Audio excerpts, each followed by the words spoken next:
All right, let's talk about the Paris Olympics. Sometimes a single moment can just explode. And that's exactly what happened with one performance. It wasn't just about a medal. Oh no. It became this global flashpoint, a massive meme. It even spawned a musical. And it kind of held up a mirror to all of us. This is the wild story of the Raygun incident.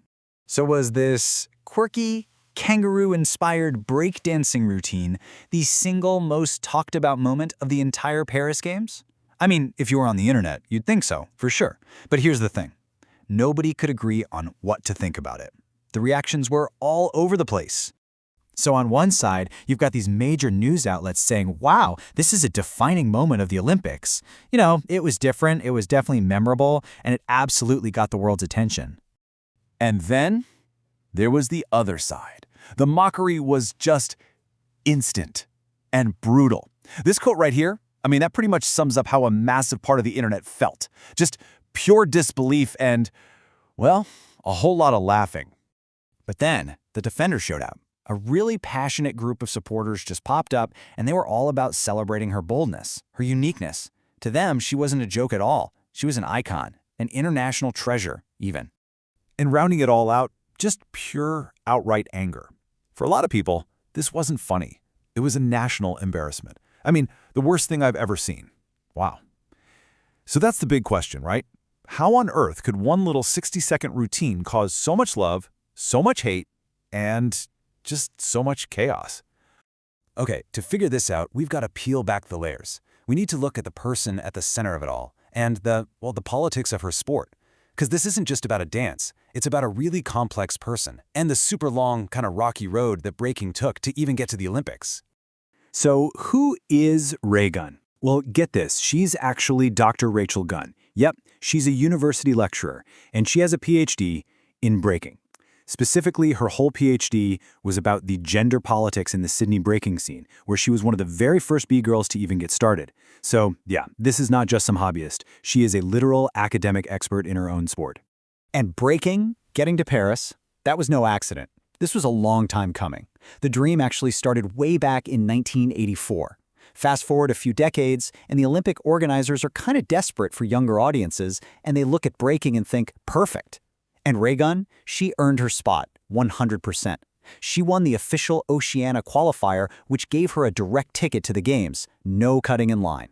Okay, but this is where things get really complicated. See, breaking wasn't born in some shiny stadium. It was created by marginalized, poor Black and Puerto Rican teenagers in New York. The culture around it is super important and really sensitive. So, when you have a privileged, white Australian academic performing a kangaroo-themed routine on the biggest stage in the world, well, for a lot of people in the original breaking community, that didn't feel like representation. It felt like a joke, like mockery. One expert called the whole situation a loaded gun. And bang, that gun went off. The second her performance ended, the internet just exploded. And what started out as some funny memes, it spiraled, fast, into something way, way darker. The hate really came from 4 different directions. First, you had the actual breaking community, who were, criticizing her technical skills, saying she lacked the right power moves. Then you had her fellow Australians, who were just cringing. They felt it was like a school talent show, not the Olympics. After that came this just ugly wave of misogyny, really vicious, gendered attacks.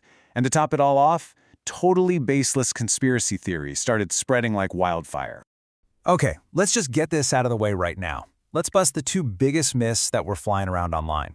Myth number 1, she and her husband rigged the selection process. The fact, her husband is her coach, yeah, but he has no official role in the organization. She qualified fair and square. Myth number 2, her performance was so bad it got breaking kicked out of the LA 28 Olympics. Fact, nope, that decision was made long, long before Paris even happened. So just when you think this story can't possibly get any weirder, it does. Welcome to Act 2. An Australian comedian decides to turn this whole mess into a musical parody. But what started as a tribute, well, it turned into a massive legal battle that flipped the whole script all over again. So this comedian, Steph Broadbridge, she looked at Raygun, and she saw this flawed hero. In that classic Australian larrikin way, a bit of an underdog you can't help but root for. And she said she really connected with it because she'd been through her own viral hate storm online. She wanted to tell that story, this wild Australian larrikin story, as a musical. And then, the day before the show was supposed to have its very first trial run, this happens. A cease and desist letter shows up. It's from Raygun's legal team, and it demands they shut the whole thing down immediately. So what was the big deal? Well, the legal claims were pretty intense. Raygun's lawyers said the musical was infringing on her name, a trademark silhouette of her kangaroo pose, even her copyrighted dance moves, and, this is the big one, her personal brand. And that right there was the turning point.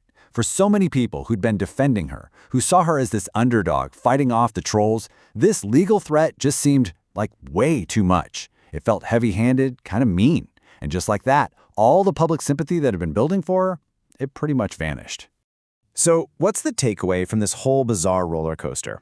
It ended up being about so much more than one dance. It became this reflection of huge ideas, like how a country sees itself, where we draw the line on free speech and parody, and honestly, just the brutal reality of what happens when the internet makes you famous overnight. And really, the whole conflict boiled down to this: the old-school Australian larrikin versus the new-school idea of protecting your brand. On one hand, Australians love underdogs who can laugh at themselves, guys like Eddie the Eagle. But on the other hand, taking legal action to shut down a parody and trademarking a pose, that felt like the exact opposite. To many, it felt like someone who couldn't take a joke, someone who got too big for their boots. So where is everyone now? Well, the musical got a new name, Breaking the Musical, and it's actually going international.